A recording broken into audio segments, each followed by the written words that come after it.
소셜 시큐리티 펜션이 가장 중요한 연금 수입원이다. 한국이랑 비교하면 되게 넉넉한 축이에요. 국민연금만 가지고도 웬만큼 생활이 돼요. 네, 안녕하세요. 서울대학교 심리학과 한수원입니다. 오늘은 은퇴랑 연금 이런 얘기를 좀 해보려고 하는데요. 은퇴를 한국에서 굉장히 무서워하시죠. 은퇴 연령이 딱 정해져 있잖아요. 저희 직장 같은 경우 65세로 딱 정해져 있는데 65세도 많이 하는 거죠. 이게 제 또래들은 뭐 벌써 되게 50대 나가는 데도 많이 있잖아요. 보니까 통계 나오는 거 보면 평균적으로 첫 번째 직장에서 은퇴하는 연령이 52세라고 나오던데요. 그 다음에 이제 다른 걸 조금 하시겠지만, 그러니까 굉장히 일찍 은퇴를 하시는 거죠. 미국의 경우 예를 들면 은퇴라는 개념이 연금이 준비되면 은퇴를 할 수 있는 거예요. 다른 일을 또 하더라도 월급 받기 위해서 일을 하지 않아도 된다. 약간 그런 의미가 좀 있어서 은퇴할 수 있다라는 표현을 많이 써요. 나 이제 리타이어 됐다. 할 수 있다. 그러니까 그게 이제 연금이 이때부터 얼마까지는 된다. 이런 뜻이거든요. 국민연금 이제 많이들 하시죠. 거의 다 하시죠. 국민연금. 이제 미국의 경우는 국민연금에 해당하는 게 소셜 시큐리티 베네핏이라고 그래서 연금뿐 아니라 연금 펜션이죠. 영어로. 뭐 예를 들어서 내가 사고를 당했다고 디서빌리티 뭐 베네핏도 있고 저소득층이신데 네, 그러면 의료 같은 걸 이제 도와주는 거죠. 뭐 여러 가지가 있어요. 그런데 소셜 시큐리티 연금이 지금 우리나라 국민연금보다는 훨씬 잘 돼 있어요. 오래돼서 그런 것 같아요. 오래됐고 한국의 국민연금이 좀 늦게 나왔잖아요. 미국 예를 들면 어떻게 하면은 국민연금을 받을 수 있냐면 점수로 계산하는데 점수로 40점 이상인가가 되면 이제 국민연금이 돼요.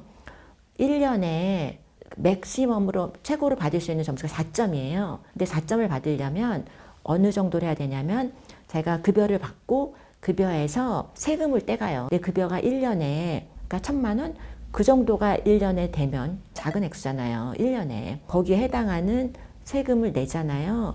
그 세금을 내면 이제 4점이 돼요. 그래서 10년 정도 되면 연금을 받을 수 있는 자격이 돼요.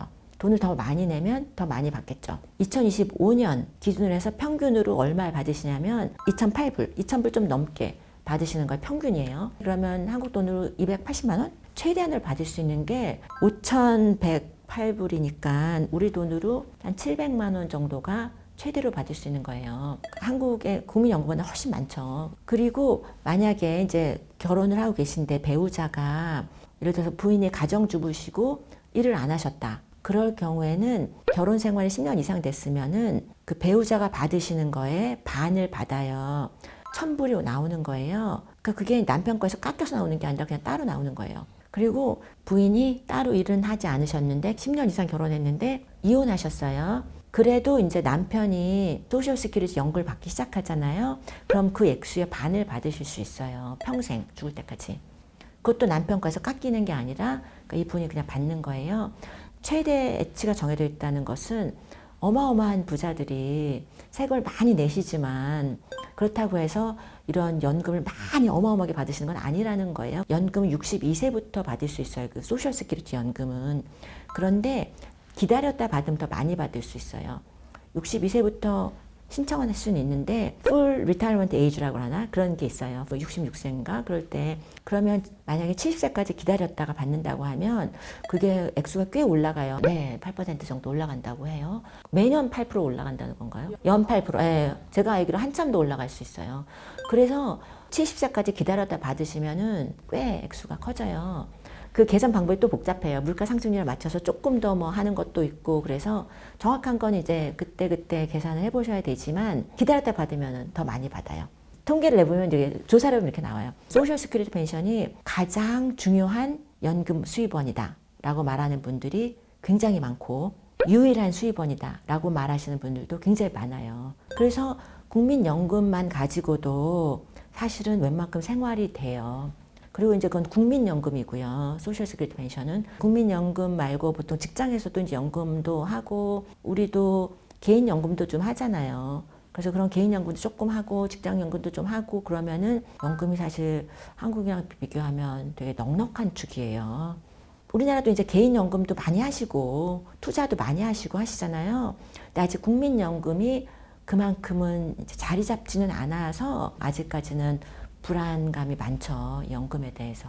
근데 그게 연금이란 걸 준비하기보다는 한국에서는 일단 집이 있어야 된다. 그래서 집에다가 굉장히 투자를 많이 하고 집이 어마무시하게 비싸잖아요. 사실 미국에서는 이런 표현이 있어요. 이제 살 때가 어떻게 마땅하게 되고 밀리언이 있으면은 은퇴가 가능하다. 밀리언이니까 우리나라로 좀 14억이죠. 현찰로 있어야 된다는 얘기가 아니에요. 이게 연금을 해서 나올 수 있는 걸 계산했을 때 그게 내가 쓸 수 있는 돈이라는 개념이거든요. 의외로 미국에서 제가 오래 살면서 느낀 게 미국 분들이 현찰이 없어요. 그러니까 돈 반은 족족 다 쓰세요. 실제로 저금 이것도 통계 찾아보면 얼마 없으실 거예요. 제 생각에는 이제 그 소셜 세큐리티 연금 같은 게 일단 그래도 웬만큼 기본 생활이 될 만큼 있으니까 그 다음에 자기가 준비를 좀만 더 하면 되는 거예요. 오늘 은퇴와 연금에 관해서 또 이제 제가 미국에서 오래 살았다 보니까 미국 시스템에 대해서도 조금 얘기를 해봤습니다. 이런 영상이 도움이 된다고 생각하시면 구독, 좋아요 해주시면 더 좋은 영상 만들어 보도록 하겠습니다. 은퇴 준비 잘 하세요.